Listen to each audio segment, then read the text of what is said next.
যাদের জীবিকা শুধু রাজনীতি, তারা কিভাবে করবে দেশের উন্নতি?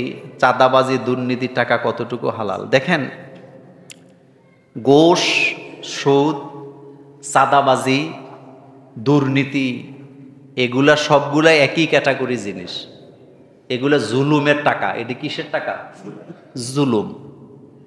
আপনি একটা বাড়ি করতেছেন, তা আমি যাই বললাম এখানে বাড়ি করা চলবে না, আমাদেরকে চাঁদা দেওয়া লাগবে, এটা কি জুলুম না? এটা কি হালাল হবে? হবে না। আমাকে সরকার চাকরি দিছে এই কাজ করার জন্য, এখন আপনি আমার কাছে এই কাজের জন্য আসছেন কাজ আদায় করে নিতে, তা আমি ফাইল আটকায় রাখছি, আমি কাজটা করে দিচ্ছি না, অথচ আমি ডিউটির টাকা সরকার থেকে বেতন পাচ্ছি, তো এই টাকা কি হালাল হবে? অবশ্যই হারাম, অবশ্যই হারাম। এক কথায়, যে এই জিনিস দ্বারা মানুষের উপরে জুলুম করা হয়, ওই জিনিস এটা টোটালি কি, এটা পদ্ধতিটাই তো জুলুম, এটার সিস্টেমটাই কি জুলুম। তো জুলুমের টাকা দিয়া কুরবানি করবেন, ইবাদত করবেন, মসজিদ বানাবেন, মাদ্রাসা করবেন, কোনো সুযোগ নাই। আমাদের দেশে যারা চাঁদাবাজি করতে যায়, আপনি কি জানেন তারা কি চাঁদা বলে কথাটা যায় কি কয়? পোলা পাইনে একটু পানি পুনি খাইব, পোলা পাইনে একটু পানি পুনি খাইব, তো তুই পেশাব খা। পোলা পাইনে কক্সবাজার যাবে, কুয়াকাটা যাবে, একটু ঘুরতে যাবে, কিছু টাকা পয়সা, তো তুই হইনির পুতনি বেড়া, এগুলো করেই তো টাকাগুলো আদায় করে, সব হারাম। একটা লোক বিপদে পড়ছে, আপনি থানার মধ্যে ফোন করলে লোকটাকে ছেড়ে দিবে, সে নির্দোষ, আপনি জানেন। আপনি ফোন করেন যে ওসি সাহেব, দারোগা সাহেব, এই লোক ভালো মানুষ আমাদের সমাজে, আপনি খবর নেন, আপনি এর অন্যায়ভাবে গ্রেফতার করছেন, একে ছেড়ে দেন, আপনি সওয়াব পাবেন। কিন্তু আপনি টাকা কিন্তু ওসিরে দেওয়া লাগে না, আপনি যাই বলতেছেন জানোই তো টাকা ছাড়া কাজ হয় না, লাখখানেক টাকা লাগবে, ওসির পকেটে 20,000 টাকা দিয়ে আপনি 80,000 টাকা রাখছেন। এরকমের উপকার করুন না চেয়ারম্যান, মেম্বার আমাদের সমাজে নাই, তবে আমাদের কুমিল্লা জেলায় নাই।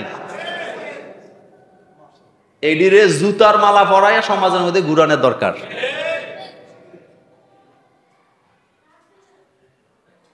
আপনি কারো উপকার করবেন নিঃস্বার্থভাবে, যেখানে কোনো স্বার্থ না, তাইলে এটা উপকার হল। কিন্তু কায়দা করে খায়, আসেনি? আরেকটা কথা বলে দিয়ে দেই, এটা গুরুত্বপূর্ণ কথা, সেটা হলো মিডিয়া করে টাকা খাওয়া। কি করে? মিডিয়া করে টাকা খাওয়া, অর্থাৎ যেটাকে আমরা বোখারি বলি, বা এটারে কি কয় আমাদের দেশে বাংলা ভাষা, এটারে দালাল বলে। আগে শোনেন, একটা গরু একজনে বিক্রি করবে, ক্রেতাও মানে ক্রয় করার ব্যাপারে অযোগ্য, বিক্রেতাও বিক্রি করার ক্ষেত্রে কি অযোগ্য।